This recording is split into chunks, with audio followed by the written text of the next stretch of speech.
In September of 2004, 48 survivors of Oceanic Flight 81Phi crashed onto a tropical island, and within the first 10 minutes of the pilot episode, television changed. It wasn't the plane crash that did it, as spectacular and expensive as that sequence was, and it was famously the most expensive pilot ever produced at the time. It was a sound. Night falls on the beach, the survivors are huddled around fires, still in shock, still surrounded by burning wreckage, and somewhere in the darkness beyond the tree line, something enormous begins to move through the jungle. Trees bend and snap like twigs.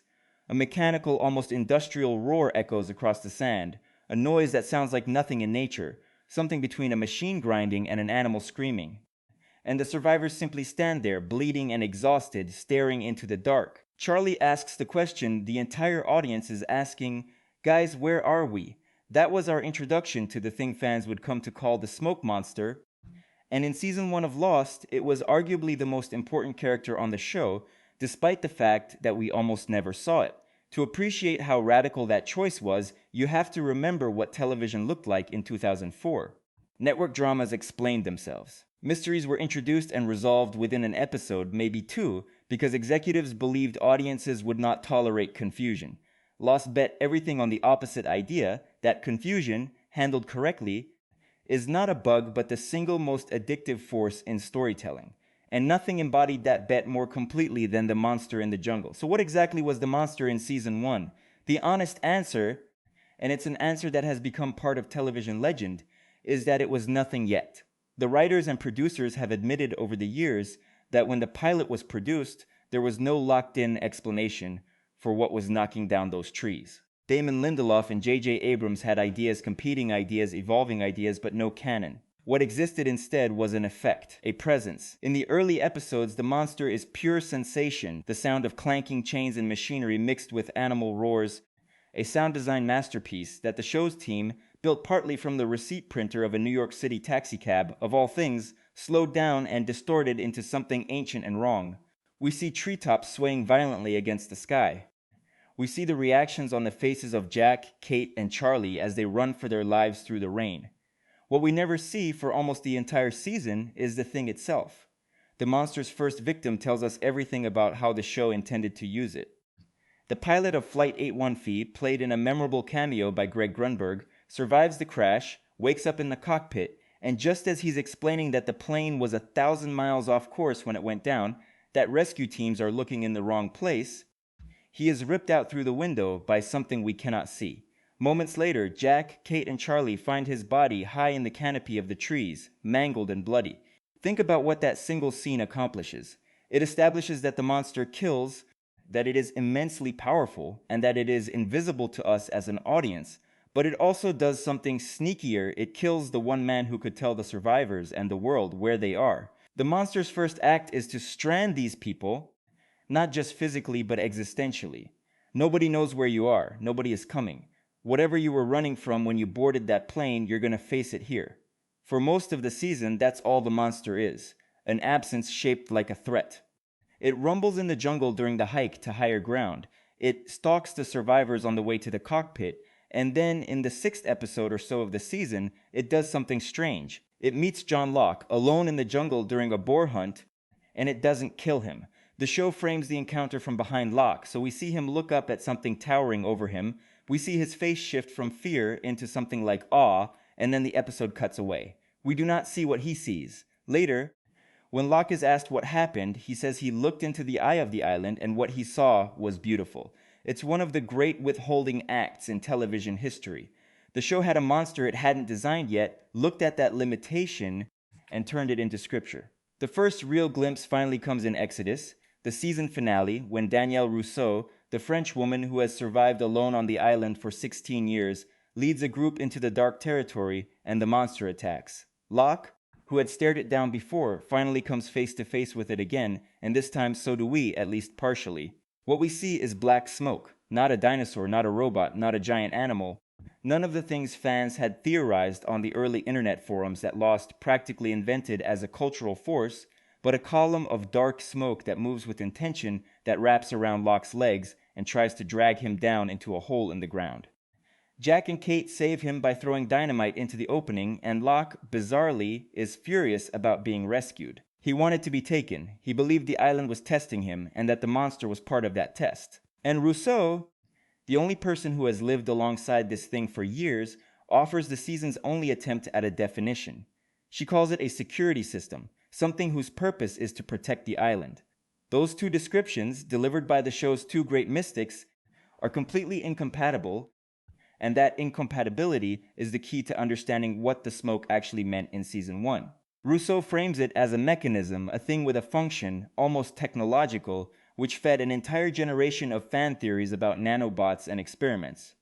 Locke frames it as something divine, an intelligence, the will of the island made visible, something that judges people and chose him. And Jack, the man of science, the surgeon who needs everything to have a rational cause, refuses to engage with the question at all. He didn't see anything, so as far as he's concerned, there's nothing to discuss. The monster in Season 1 isn't really a creature at all. It's a mirror. Every character who encounters it reveals who they are by how they react to it. The scientist rationalizes, the survivor fears, and the believer worships. The audience watching at home was invited to do the same thing, and the side you took said as much about you as it did about the show. This is where we get to what Lost was actually trying to do with the smoke, and to understand that, you have to understand the storytelling philosophy the show was built on. Years after the pilot aired, J.J. Abrams gave a famous TED Talk in which he described his approach to storytelling as a mystery box. He told the story of a sealed box of magic tricks he bought as a kid and never opened, because he realized the unopened box was more valuable than anything that could possibly be inside it. Mystery, he argued, is the catalyst for imagination. The audience's mind will always outperform the reveal. The smoke monster in Season 1 is the purest mystery box in television history. The producers made a deliberate choice to keep it off screen, and yes, part of that was budget, because a fully rendered digital creature every week would have been ruinously expensive for network television in 2004, and the visual effects of the era simply weren't ready for it. But the constraint became the aesthetic. Every snapped tree and distant metallic roar forced millions of viewers to build their own monster in their heads, and to come back the next week to check their theory against the show. Message boards exploded. Was it a machine? A cloud of nanobots? A dinosaur? A hallucination? The monster wasn't just a plot element. It was the engine of the entire viewing experience, the thing that turned a television show into a weekly national argument. It also did crucial thematic work, and this is the part that often gets lost in discussions about mystery boxes and fan theories. Lost, at its heart, was always a show about faith versus reason, about whether the things that happen to us are random or meaningful. That conflict is literally embodied in Jack and Locke, the man of science and the man of faith, whose philosophical war structures the entire series. But for that war to matter, the island itself had to feel like a place where the question could genuinely go either way, where both men might be right. The smoke was the show's way of planting a flag that said this is not a normal island, without committing to any specific mythology. A polar bear in a tropical jungle is strange, but a polar bear is at least an animal, something that could conceivably be explained by science. A column of black smoke that thinks, hunts, judges, and occasionally spares people is something else entirely. It signaled to the audience that the rules of reality were negotiable here, that hard science fiction and outright supernatural fantasy were both still on the table, and that the show reserved the right to be either one. In that sense, the smoke was less a monster and more a promise, or maybe a warning, about the kind of story you had signed up for. There's also a psychological reading that the show leans into more explicitly in later seasons, but which is already fully present in Season 1 if you know where to look. The survivors of Flight 81 are all haunted people. That's the whole point of the flashback structure, which was itself revolutionary. Every episode pairs the island story with a window into one character's past, and every past is a wound. Jack is haunted by his father, whose coffin was in the cargo hold. Kate is haunted by her crimes and the marshal who hunted her. Charlie is haunted by his addiction and the fame that curdled. Sawyer is haunted by the con man whose name he took. Locke is haunted by a lifetime of betrayal and being told what he couldn't do. The island keeps manifesting their pasts. Jack literally sees his dead father walking through the jungle, and the smoke, this shapeless black mass that stalks the trees and seems to look inside people, works beautifully as a metaphor for guilt and trauma, the darkness every one of them carried onto that plane. It cannot be outrun, it cannot be reasoned with, and it seems to know you. Later seasons would make this literal, with the monster scanning people's memories and taking the forms of the dead, but the metaphor was there from the first night on the beach. The past is in the jungle, and it is coming. Of course, viewers who stuck with Lost through all 6 seasons eventually got an answer.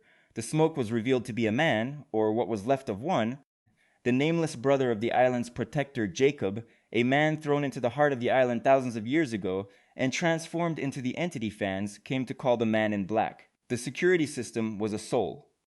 The Eye of the Island was a prisoner who wanted nothing more than to leave it.